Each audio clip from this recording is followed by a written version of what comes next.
All right, you homesteading freaks, you prepping freaks, you. Have you been training with your bug out bags? Even when it's cold and snowing at the park on your lunch break, do you break it out and go for a little walk? You should. It's part of being prepared.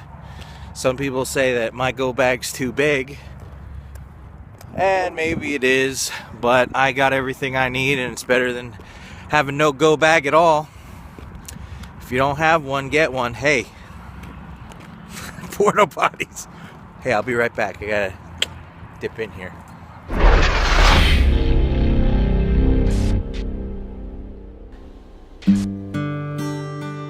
Beautiful music in this part to tug at your heartstrings.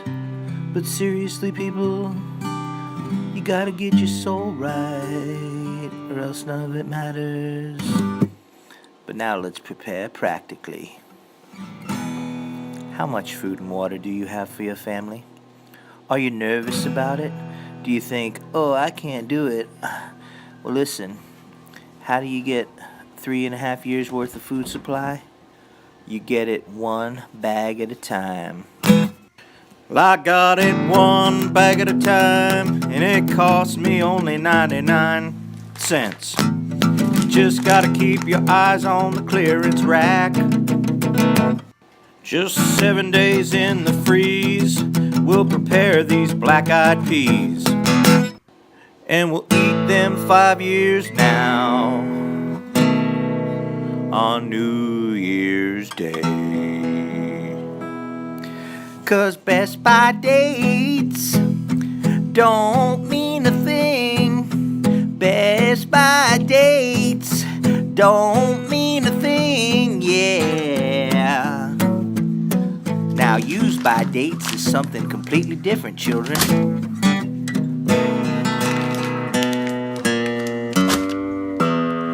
All I do is take them, these 1 pound bags, throw them in the freezer. All right, you're gonna leave them there for 7 days. After 7 days, you're gonna take them out and you're gonna put them in your food grade bucket and store in a cool, dry place. It's that easy. My little video was about storing food. Now, I know some people are like, oh man, that's no good, just freezing it 7 days. Hey, look, you do what you do, I do what I do. All I can tell you is this. For me, it works. I've put up stuff 10 years ago, that simple method of just deep freezing it. And the reason you throw it in the freezer is to kill off any bugs and stuff that might be in that stuff when it's milled. But you put that in the freezer for 7 to 14 days, whatever you prefer. You leave it a little bit longer, take it out, let it sit for about 24 hours, and then pack it up in your food grade bucket. Man, early stuff I did, I used just a regular Lowe's bucket with a lid, and it keeps just fine. All right, so here's a little tip for you. Some of you guys just starting off, all right? Your rice, your beans, lentils, that quinoa, I think you pronounce it. All this stuff, the dried beans, like the black-eyed peas, all that dry good stuff, you can put it in the freezer, in the packages it comes in, and just freeze it, okay? And then I put it in buckets. I leave it even in the original packaging. And the reason why is because if somebody comes to my house or something and they're like, man, we need something, man, I don't have to fumble through measuring out a serving size of black-eyed peas. I go to my bucket that's clearly labeled black-eyed peas. It lists the date on the outside on the lid of when I put it up. Okay, the month that I put it up and the year. I open it up, boom, I grab a package, put it together with something else, I'm able to bless people. Okay? And that's what it's all about. Somebody also once said, why do I always talk about 3.5 years? All right? When I say 3.5 years of food you should have stored, the reason is because I'm a Christian, okay? And my faith teaches me that in the event of something called the tribulation, that for about 3.5 years, there's going to be a shortage of food and water on this earth. And I may or may not be here, but the thing is there will be people who are during that time who are going to need food and water. So maybe what you're prepping, what you folks at home are prepping, and what I'm prepping for, might not even be for us or our future posterity. Might be for complete strangers we haven't met yet. People who are struggling. Hey, or it might be for some crazy guy that, you know, comes and kills me and steals all my stuff, you know? Who knows? Now you can invest Mylar bags, oxygen absorbers. I'm telling you right now, folks, you don't need it. Alright? You don't need it. Especially if you're late to the game and you haven't made any preparations. I would just advise you right now, just start putting stuff up. Don't worry about oxygen absorbers. Don't worry about lids and rubber seals and this and that. Blah, blah, blah. Okay?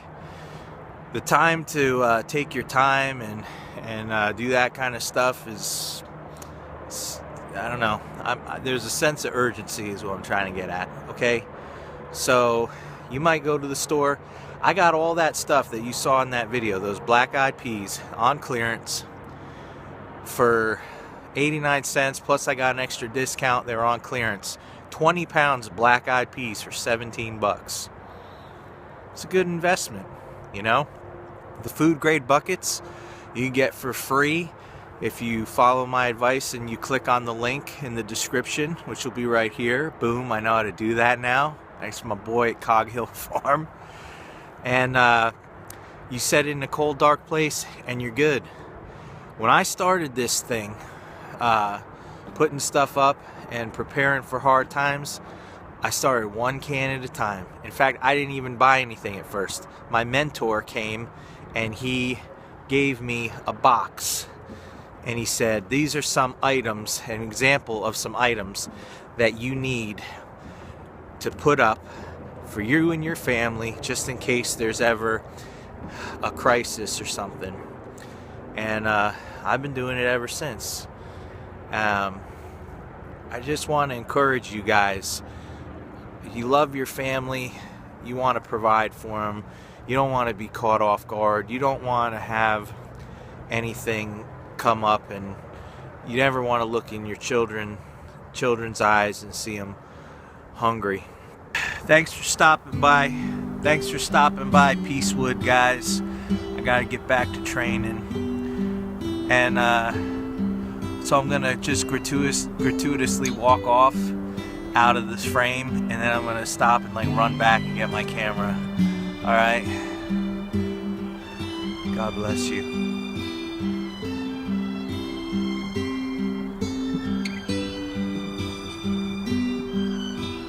Life was filled with guns and war, and everyone got trampled on the floor.